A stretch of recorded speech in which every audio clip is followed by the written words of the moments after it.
Welcome to the Bet on Sweat podcast. I am your boy Sweat Chuckles, man. We are here with our first guest, first show. My boy Reggie, Mr. Reggie Dow. He is the president of the 100 Black Men. Yes, sir. Fellow guy, I've been knowing him a long time. Yeah. Actually, from a kid on up, you know what I mean? So Don't make me feel old. yeah, man. Nah, I'm old too. I know. You know. Oh, my bad. But anyways, I wanted to ask you about the 100 Black Men, or what made you get into it. You know what I mean, and what made you want to go that way. Man, first of all, congratulations on your first show. Already. Happy to be a guest on your first show. This is good, man. I got involved with the 100 about 13 years ago. I had a good friend of mine that was involved with the 100, Calvin Davis, and I started going to the meetings. You know, let me back up and say I'm gonna give you a little back. I'm a Green Fair guy. Already. You know what I'm saying? Straight out of Green Fair, man. Green Fair. And so my growing up was it was fun, but it was hard, right? Mm-hmm. You know what I'm saying? We didn't have everything we needed, but we had everything we wanted. You know what I'm saying? And so during that time, man, I knew I wanted something different, right? I knew I wanted something different. I knew I wanted something bigger than my environment, man. I love my environment. I would be the man I am right now without Green Fair. You know what I'm saying? I love my environment, but I knew I wanted more. You know, I wanted more. And so fast forward, man. I met my wife. My wife was friends with Calvin Davis, and she kept telling me, man, you need to go to this meeting. You need to go to these meetings. You need to go to these 100 meetings. Man, I don't want to go to the 100 meetings, man. You know, I don't want to go to this meeting. So I ended up going, and felt like a fish out of water, man. You know, didn't know my place in there, but kept going to meetings, man. And I really enjoyed it. You know, I really liked what they were doing for the community. I really liked the impact that they was having on the community, the impact they was having on the young people in the community. Because the motto is what they see is what they will be. You know, so it would be an influence to the young people. Which is true. You know, they would be a young influencer. So I wanted to be a part of that. And so I continued to go, man. I started doing the gala, started doing PR stuff, and eventually, man, years later, got selected to be the president. I've been the president now for going on maybe 7 years now. Yeah. How did that make you feel, like becoming the president, or, you know, coming from something where we came from? Yeah. You know what I mean? And being able to become the president, because I think I know there had to be some major, like, Mama, we made it. You know what I mean? Yeah. Well, you know, it was good, man, because it showed that those guys trusted me. You know what I'm saying? Those guys trusted me to be the leader of the organization. They trusted, they understood the value, you know, that I brought to the organization. They understood that that I wanted to do something. I want to be an agent of change. I want to be an agent of change for our community. And really wanted to show these young people that you can do it, man. Mm-hmm. You can make it happen. You know what I'm saying? And so I felt good. It felt good to be nominated and to be selected as the president of the 100. And so we are a national organization. We have 102 chapters worldwide, and a couple chapter overseas. You know, we've been a chapter since 1996. It started with guys like Quincy White, you know, guys like that, Dr. Damon Hill, and et cetera. So do y'all meet every year, or have a big, huge gala? Oh yeah, man, we meet. So we have a national conference every year. Last year it was the last couple of years has been in Atlanta. This year is going to be in New Orleans, June the 3rd through the 7th, I believe. But that's our national convention. And it's just to kind of refresh everybody, kind of to put out some new ideas for how we're going to move forward with different things. And so it's just another great way to network as well. Because, man, listen, we got a lot of Black people doing great things. Mm-hmm. I mean, doing some powerful things, not only within our city, but just worldwide. Man, judges, astronauts, lawyers, presidents of banks, and et cetera. You know, but sometimes in Lubbock we don't get exposed to that. Yeah. You know what I'm saying? So one thing that these conferences do for me is it expose me to a bigger world on what our people are really doing. I'm glad you said that, man, because I think that the perspective is, a lot of people want to talk about the negative side of black people, and they don't really want to say nothing about the positive side. But everything is not negative, and I appreciate you for saying that. Yeah. I know that we getting ready to do the spring fusion. Oh, yeah. I didn't know nothing about that. Hey, I'm excited, man. About to happen. The reboot, baby. Yeah, the reboot. You heard what I'm saying? Now, I didn't know nothing about the spring fusion. I used to hear my parents talk about it a little bit, but I didn't really understand. So I want you to kind of let them know and understand what the spring fusion is going to be about, because I'm pretty sure it's going to be a big major thing. Man, listen, this spring. So back in the day, I could be wrong on the dates, but it was late 80s, early 90s. Yeah. It was a spring fusion. Spring fusion was just a big talent show that Lubbock had, and Lubbock had it I'm talking about, man, it was packed. We had it at the Civic Center, as a matter of fact. And man, when I tell you it was packed, it was packed. That's how you got like the killer MCs, you know what I'm saying? All that stuff, man. It was just a great event, man. Fun, no problems. Everybody went, I had a good time. For whatever reason, it fell off, and we didn't have it anymore. And so getting with the guys, we was trying to talk about, man, what else can we do? You know what I'm saying? To energize the city, to energize our community. And we started talking about, man, how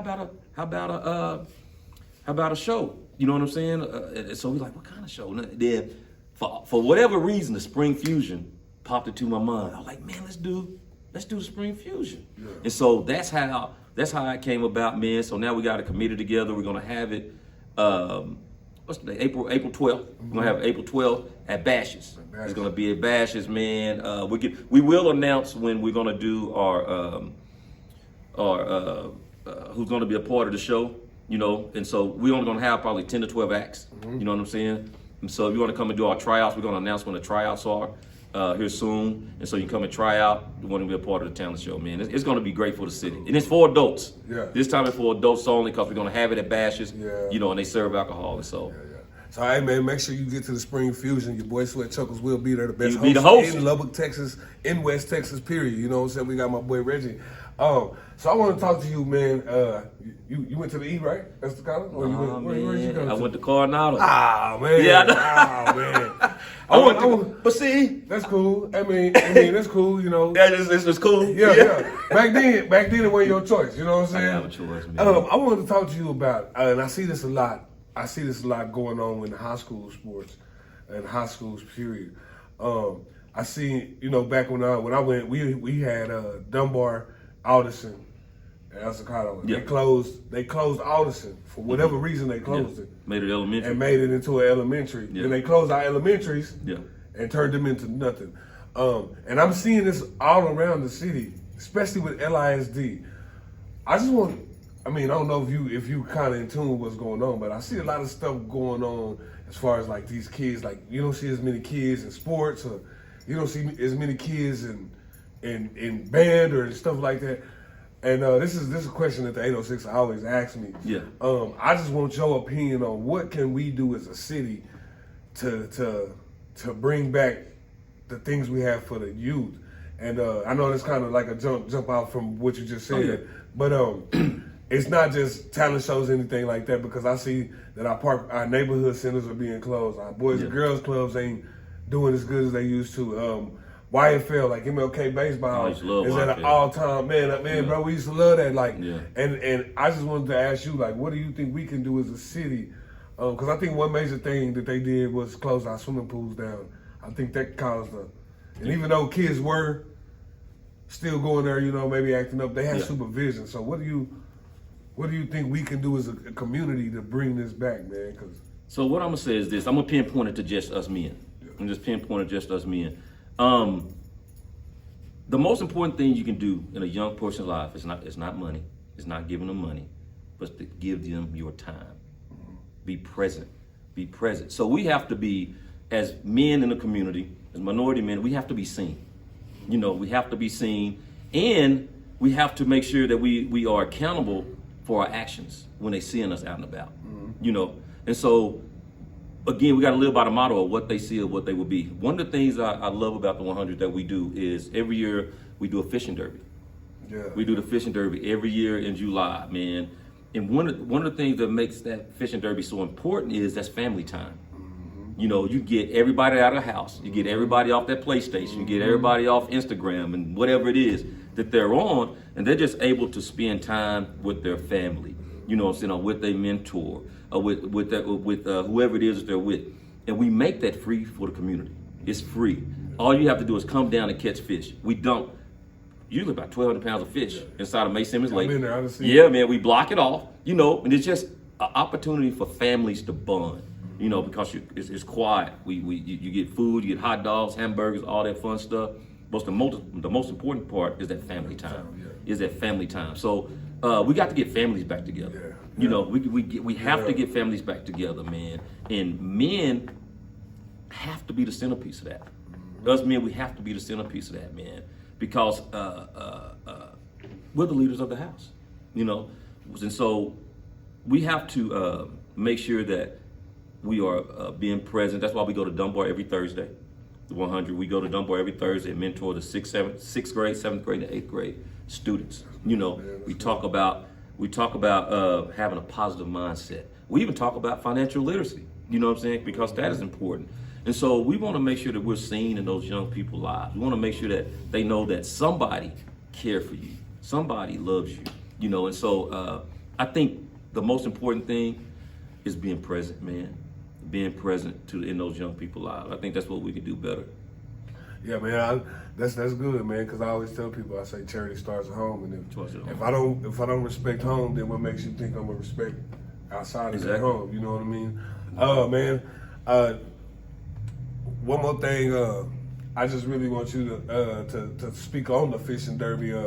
That's a big thing, and whatever else y'all might have coming up that you might should speak on. I also want you to let them know how they can get into the 100 men. If it's because it's not just for men either, though, right? Well, now a couple of things. One, you can go to our website, complete the application, www.100bmwt.org. That's where we begin. Now maybe 3 years ago, I started a committee called the Women of the 100, because it's very important that the women, the young girls, know that they have influences as well. I'm a girl dad, so you know we can only teach our young girls so much. You know what I'm saying? Another thing is we have our scholarship gala coming up June 21st. June 20, man, last year we gave out over $100,000 worth of scholarships to young people that want to further their education. It's a night of remembrance. It's a night where we honor them. They're able to meet some movers and shakers within the community. They're able to be honored in the way that they should be, because it's a night all about them, man. And so we have those scholarships available online. And I think we have till the end of March is the deadline to apply for that scholarship. You know, they're real competitive scholarship. And so you're going to see the 100 everywhere. We do 100 Day at the church, where we go visit a church every quarter. We go. That's the men and the women go visit the church. So again, we just want to be seen. We just want to be seen, and we want to be present. Again, congratulations on your first show. Already, man. I'm glad to be the first guest. Hey, man, this is my boy Reggie Dow, man. Appreciate the 806er, man. Appreciate Smoke Shop for letting us come in, man. Keep doing your thing, 806er. Listen, man, we behind you, 806er. Yep. Listen, I am your boy Sweat Chuckles. This has been Bet on Sweat Podcast, and we'll see you next Wednesday.